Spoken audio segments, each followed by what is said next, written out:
At this point, we are going straight on to the chairman's opening remarks. I'm going to ask all of us, please, to kindly be attentive. He is an orator, and when he speaks, you just must listen, because he will engage you adequately. And so, he's always very prompt. Please put your hands together for Professor Isaac Folorunso Adewale. Thanks.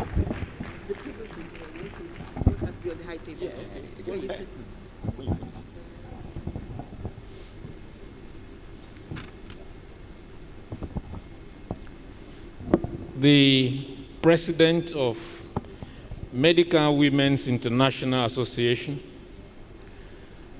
who is participating virtually at this meeting, Dr. Elano Nwadinobi, National President of M1, Dr. Minini Oseji. Our prayers are with you and with your husband, and we pray that the divine hand of God will touch him, and when you get to Abuja, he will be hale and hearty. The 20th Dr. Abimbola Awoliyi Memorial Lecturer, Pastor Ibukun Awoshika, President-elect, M1, Dr. Adekemi Otolorin, Chairman Oyo Enemy, Dr. Ayo Fasunla, Chair M1 Oyo State, Dr. Malara Olushola, the Chair of the BOT, ably represented by a member of the BOT, who is also past President M1, 1995 to 1997, Dame Ebime Okara, members of the executive of M1, members of the LOC, my teacher and brother in the audience, who is also a supporting partner of the president-elect, Professor E.O. Otolorin, a man among women. You are blessed, sir. I also want to appreciate my classmates in the audience, Professor Wura Olashokunbi, and by extension, many sisters, seniors, mentors, elders in this audience. Many were my teachers in the past, and many were also my colleagues.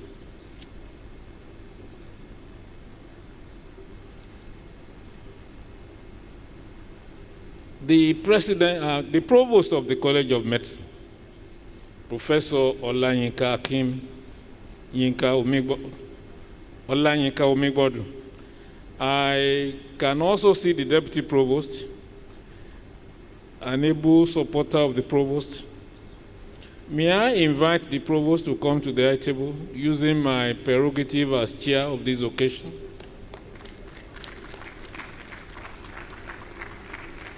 She is the first female provost of the College of Medicine.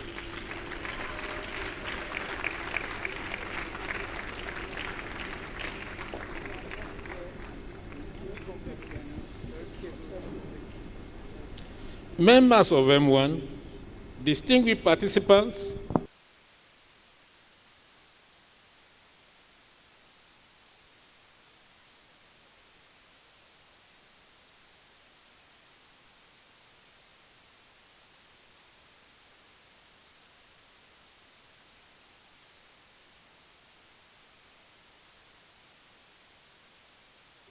and the first stadium. I commend the leadership of M1 Oyo State, led by Dr. Malara Olushola Taiwo, and the local organizing committee for the meticulous preparation for hosting this conference. Your mobilization is excellent. The electronic coverage of all events associated with this meeting is first rate. And I say a big congratulations and offer a warm welcome to the National M1 President, Dr. Minini Oseji, and congratulate my sister, Dr. Adekemi Otolorin, National President-elect of M1, ahead of our inauguration tomorrow. My sister, I wish you a successful and action-packed tenure. I appreciate Pastor Ebukun Awoshika, the 20th Awuli Memorial Lecturer, and commend Her Excellency, the Oyo State Governor, for what he's doing in the health sector. The core mission of the association is to improve the lives of women, young girls, children, and communities in Nigeria by embarking on health awareness campaign and providing essential health services. The motto of M1 is Matris Animo Current, which means to heal with the spirit of a mother. The association organizes a national conference every 2 years. These meetings feature deliberations on critical health matters affecting the citizens of Nigeria. The theme of this year's conference is leadership, governance, and women's health. The sub-themes are women's health among the COVID-19 pandemic, data management in healthcare delivery, access to oral health care, and community's role in youth development.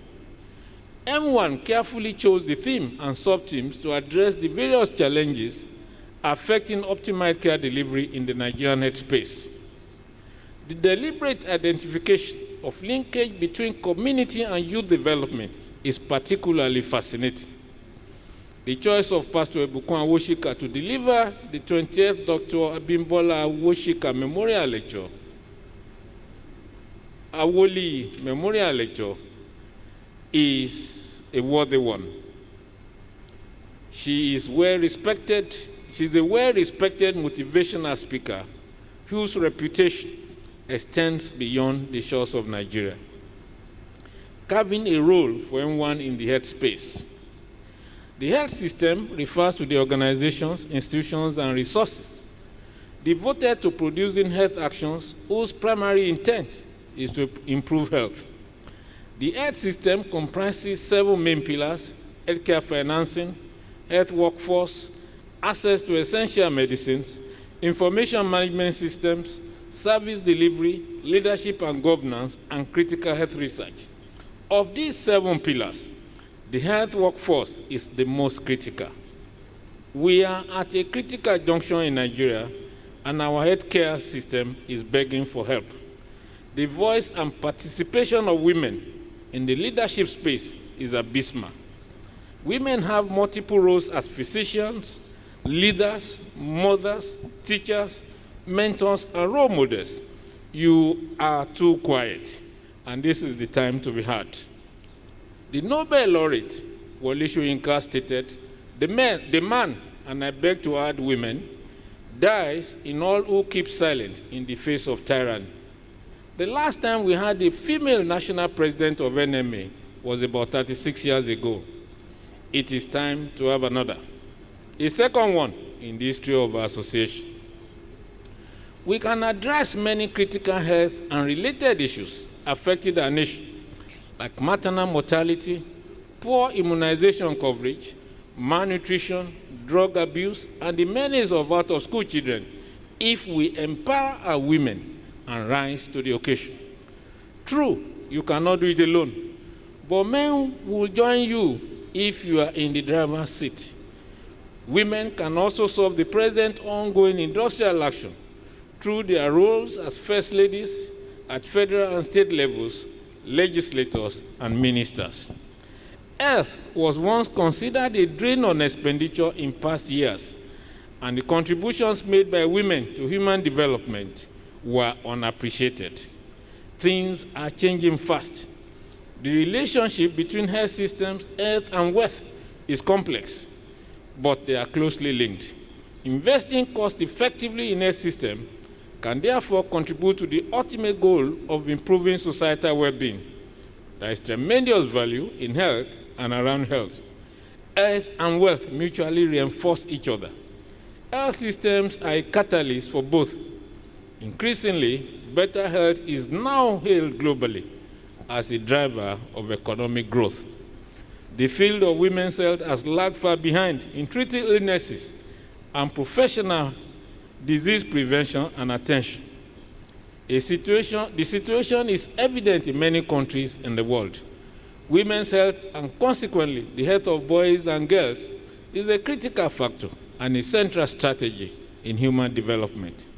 We need to provide credible knowledge and data on what women empowerment can do to uplift our nation. Educate a girl, you educate a nation. Your reach is infinite and your capabilities are enormous. We need to strategically harness these capabilities into a potent force for the good of not only our health and education space, but our entire nation. Women are critical agents for development. They play a catalytic role in achieving transformational economic, environmental, and social changes required for sustainable development. Empowering them is essential for the well-being of individuals, families, and rural communities, and overall economic productivity, given women's significant presence in the agricultural workforce worldwide. The COVID-19 pandemic has created untold challenges globally. The World Health Organization declared the outbreak a public health emergency of international concern and a global pandemic. This global threat to health security underscores the urgent need to accelerate progress on achieving sustainable development goals and the need to scale up international cooperation to deliver on SDG 3 massively. And their response can exacerbate gender inequality and derail hard-won progress, not only on SDG 3, but on all the SDGs. COVID-19 has largely interrupted many countries' plans, slow or reverse development, and is threatening to undo many of the gains on gender equality of the past 25 years. Working together with commitment and with bold policy, we can shift course and accelerate progress. Women and men have different healthcare needs, but an equal right to live healthily. For many women and girls, however, gender discrimination systematically undermines their success to healthcare, their access to healthcare, for reasons that include fewer financial resources and constraints on mobility. Additional pressures imposed by gender disparities could worsen the burden of women's ill health and limit their ability to stay healthy. These include long hours spent on domestic work, unsafe work environments, and gender-based violence with mechanisms for prevention and protection often inadequate. Pregnancy and childbirth pose particular risk. Our women die needlessly in a bid to keep our generation alive. Every day, 830 women die from preventable causes related to pregnancy and childbirth around the world. Globally, that amounted to about 303,000 women in 2015. These deaths are largely avoidable by cheap and straightforward strategies. We must work with governments to improve health services for women and girls, including survivors of violence, and backing non-governmental partners in filling critical gaps. We strive to end practices that put women and girls in danger, such as child marriage, and support efforts to end discriminatory laws, rules impeding women's access to sexual and reproductive health care services. We must speak out against the evil of all types that keep our women and girls down. The time to do so is now. Thank you, and God bless.